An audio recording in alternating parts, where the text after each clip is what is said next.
best man, and I'm not the maid of honor, but I am, for those who don't know me, Everest's big sister. As if you couldn't tell just by looking at the two of us, that clearly I'm his big sister. I'm being redundant, I know. But anyway, I've had the pleasure of knowing Everest for all 23 years of his life, and over those years, he's proven himself to be a marvelous brother, up for tea parties and dress up and all that stuff. He was a great, great little brother. Always a joy. And he was always very, very loyal and trustworthy, with one exception, one caveat, one footnote, which I think Maddi should know about, because this is actually something she should keep in mind. This is something about Everest she needs to know.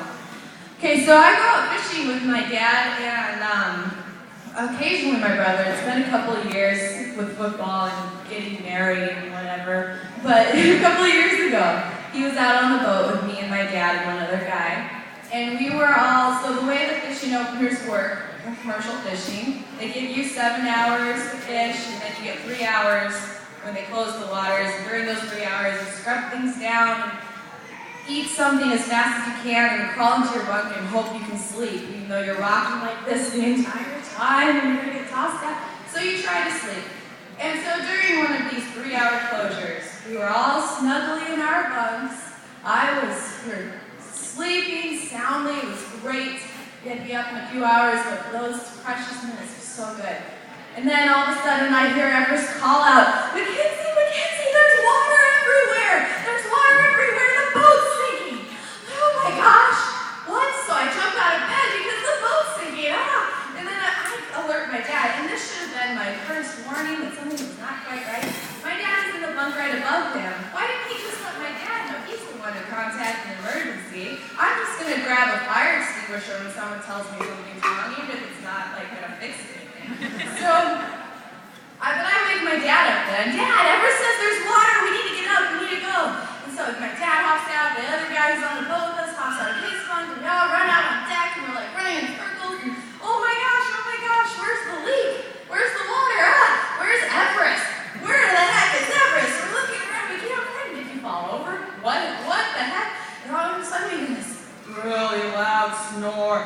You need to know that Everest snores. That's another thing. Everest lets out this huge snore. We turn around, and he's still asleep in his bunk. He had been asleep the whole time. He had just been talking in his sleep. So this is something you need to know. Everest is a loyal, trustworthy fellow. However, don't believe a word he says when he's asleep. He lies.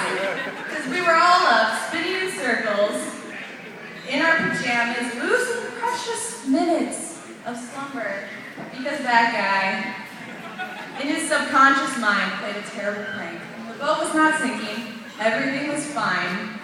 Yeah, we went down. "Everest, what's the matter? Did you find water?" And he had no idea what we were talking about. Or so he claims. Who knows? But, so he's, yeah, that's something you need to know. Don't believe him when he's talking. But he's a great guy, and I know there's something you can believe, is that he loves you very, very much. And I'm so excited for you guys. I'm so excited to have you part of the family, and to be a part of yours, and to be here today. And does everyone, are we still pouring wine? I can tell another story. I think we're going to